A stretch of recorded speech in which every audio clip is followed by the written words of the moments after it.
안녕하세요. 11월 13일 새벽 예배에 오신 모든 분들을 환영하고 축복합니다. 오늘 말씀은 호세아 8장 1절에서 14절까지의 말씀입니다. 호세아 8장은 여호와 하나님께서 우상 숭배를 책망하신다는 주제를 가지고 있습니다. 먼저 호세아 8장의 시대적 배경을 좀 더 알아보도록 하겠습니다. 호세아 선지자의 활동 개시 당시의 왕이었던 여로보암 2세는 북왕국 창건 이래 가장 괄목할 만한 정치적, 경제적 부흥을 이루었습니다. 북이스라엘 왕국은 여러 곳에서 무역이 활발히 이루어졌고 돈도 많이 벌며 풍족하게 살았습니다. 하지만 돈과 권력을 가진 사람들은 부정부패와 불의를 저지르고 가난한 이들은 어려움에 처해도 돌봄을 받지 못하는 상황이었습니다. 이같이 정치적 경제적 번영은 역설적이게도 북이스라엘 백성들로 하여금 물질 만능주의와 현세지향적이고 세속적인 이기심에 따른 극심한 종교적 도덕적 타락, 즉 여호와 하나님을 향한 믿음과 신앙이 변질되게 하는 근원이 되어버렸습니다.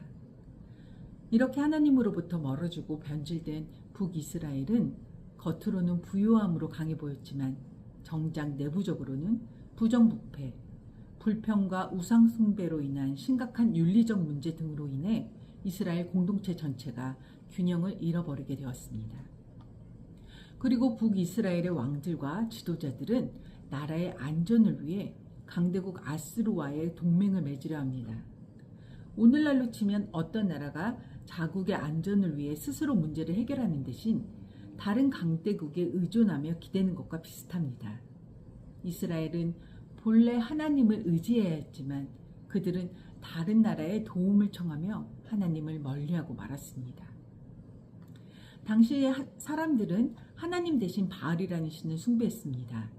바알 숭배는 고대 긍동에서 풍요와 번영을 가져다 준다고 여겨진 우상 숭배였고 그 당시 이스라엘 사람들은 풍요로운 성공을 얻기 위해 바알을 따르기 시작했습니다.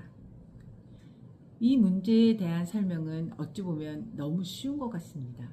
하나님을 알지 못하는 사람들에게는 돈과 성공이 당연히 중요한 목적이 될 수도 있습니다. 하나님을 알지 못하니 당연히 그럴 수 있다고 이해도 됩니다. 그러나 여기서 말하는 큰 문제는 하나님을 알았던 사람들이더라도 하나님을 떠나 물질적 성공을 위해, 즉 돈과 성공에만 집착해서 하나님을 배신해 우상 숭배를 한다는 것입니다.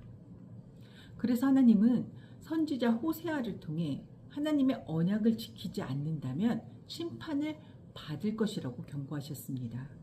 하나님은 그들이 외형적인 성공에만 치중하고 영적 진실함을 잃어버린 것을 지적하며 진정한 신앙으로 돌아오기를 원하셨습니다. 저는 작년에 베트남에 다녀온 적이 있었습니다. 남편이 베트남 교회의 주일교사 교육을 하는 팀에 속해 있었는데 그 팀과 함께 동행을 했었습니다. 베트남을 처음 방문해 보았는데요. 그렇게 많은 오토바이가 다니는 도로를 보는 것이 정말 신기한 장면이었다고 생각합니다. 그러나 더더욱 놀라웠던 것은 가게마다 있었던 작은 신전들이었습니다. 처음에는 잘 보지 못했는데 어느 가게에나 있다고 설명을 들은 뒤에는 작은 신전들을 찾아보게 되었고 나름 정성껏 장식한 신전들이 눈에 띄기 시작했습니다. 그렇게 꽃으로 장식으로 정성껏 꾸민 신전들을 보며 사람들이 그 신전을 얼마나 의지하는지 알게 되었습니다. 그런데 오늘 호세아 8장의 내용을 보면 베트남의 신전들처럼 눈에 띄는 우상 숭배는 정확히 우상을 숭배하고 있구나 라고 판단을 할 수 있지만 우상 숭배의 더욱 최악인 경우는 나는 하나님을 따른다고 생각하면서도 나의 삶과 행동은 하나님의 뜻대로가 아닌 나의 중심대로, 즉 하나님을 제외한 나의 마음대로가 아닐까 합니다. 호세아 8장 4절과 7절을 통해 북이스라엘의 잘못된 선택과 그 결과를 살펴볼 수 있습니다. 먼저 호세아 8장 4절에서 그들이 왕들을 세웠으나 나로 말미암지 아니하였고 그들이 지도자들을 세웠으나 내가 알지 못하였도다 라고 하나님께서 말씀하십니다. 이는 북이스라엘이 하나님께 묻지 않고 스스로 결정한 왕과 지도자들을 통해 나라를 다스렸다는 뜻입니다. 이 구절은 현대에서 하나님과 상의 없이 세속적인 성공과 안정만을 목표로 삼고 스스로 판단하여 나아가는 선택을 했다는 점과 같은 의미입니다. 이러한 모습은 북이스라엘처럼 겉으로는 안정과 번영을 추구하는 것처럼 보이지만 내적으로는 하나님과 멀어지는 결과를 낳게 됩니다. 또한 호세아 8장 7절은 그들이 바람을 심고 광풍을 거둘 것이다 라고 경고합니다. 이는 북이스라엘이 하나님 대신 이방신과 동맹을 의지하며 자국의 안정을 꾀했지만 결국 그것이 오히려 큰 고통과 파멸을 가져오리라는 것을 예고하는 말씀입니다. 현대적 시각에서 본다면 순간적인 안정을 위해 세상의 가치에 의지하거나 하나님을 떠나 세속적인 방식으로 문제를 해결하려 할 때 우리는 오히려 더 큰 고통과 문제를 맞닥뜨릴 수 있음을 의미합니다. 이 구절은 우리에게 하나님 없는 성공과 안정은 모래 위에 짓는 집과 같다는 경고를 주며 하나님 안에 영원한 기초를 두고 살아야 함을 깨닫게 됩니다. 인생의 성공을 바라보는 우리의 관점이 하나님의 뜻과 일치하는지, 혹시나 세속적인 욕망에 따라 선택하고 있는 것은 아닌지 점검해 보아야 할 것입니다. 오늘날 많은 그리스도인들이 겉으로는 하나님을 믿는다고 말하면서도 실제로는 사람이나 물질, 재능에 의지하며 살아가는 경우가 많습니다.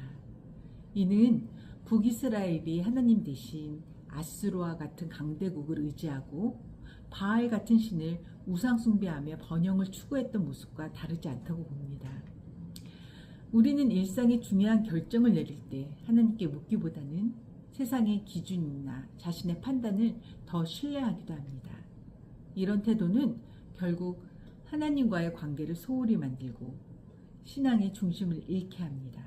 하나님은 우리가 이 세상에서 성공과 안정만을 추구하는 것이 아니라 그분을 의지하고 그분의 뜻에 따라 살아가기를 원하십니다. 호세아 8장 12절 말씀입니다. 내가 그들을 위해 많은 율법을 기록했으나 그들은 생소한 것으로 여기고 있다 라고 말씀하십니다. 12절 말씀에 그들을 위해 많은 율법, 즉 많은 말씀을 기록하셨다고 하십니다. 하지만 혹시 우리도 하나님 말씀을 그저 생소한 것으로 여기고 있지는 않은가? 라는 생각을 하게 됩니다. 늘 부족하고 연약한 저희의 모습을 아시기에 하나님께서는 더욱 늘 잘 알려주시기를 원하시는 것 같습니다. 저희가 부족한 모습이더라도 우리가 하나님 알기를, 하나님 사랑하기를 가장 기뻐하시는 분이 하나님이심을 믿으며 오늘 하루도 그 어떠한 우상숭배로 마음을 빼앗기지 않고 하나님의 뜻에 나의 뜻이 합쳐진 하루가 되시길 기도하겠습니다. 감사합니다.